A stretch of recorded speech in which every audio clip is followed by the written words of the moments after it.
It's a lot easier to get people today than it was 2 weeks ago. 2 weeks ago, before we destroyed there, before we obliterated the country, before we took out, because they're down to about 8% of their missiles, they're down to a small portion of their drones, and we've demolished many of their factories where they make the missiles and the drones, and the rest are all following. Our military has been amazing. We hit Carg Island, took out every single thing on Carg Island except one thing. We left the pipes, because if we take out the pipes, it takes a long time to build them. And at some point, something's going to happen that's positive with respect to those pipes. But there are some countries that greatly disappointed me. And, you know, I'm the one that got them to pay from 2% to 5% of GDP, NATO.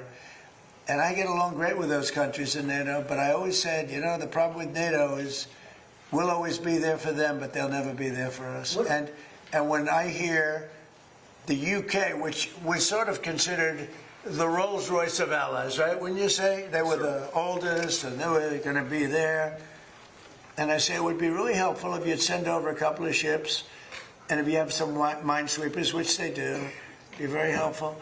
And the Prime Minister is a nice man.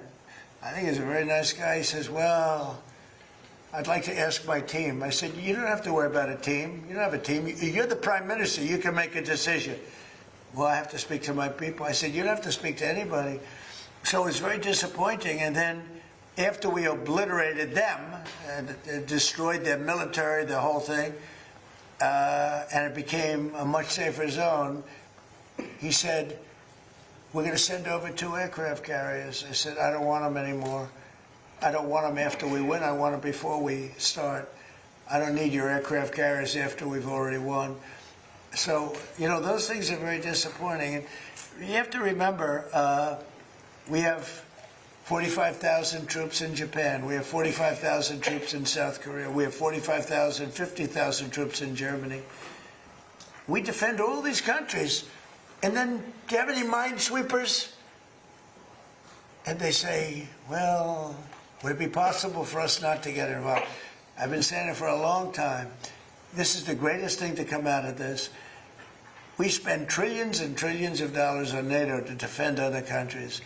And I always said, but if it ever comes time to defend us, they're not going to be there. Many of them would not be there. And we're going to have to start thinking more wisely in this country. Some have been very good. 1 or 2 have been great. I'll tell you who the great ones are at the right time. But there have been some that were right up there, Peter. They were right up there. They wanted to do it so much. Go ahead.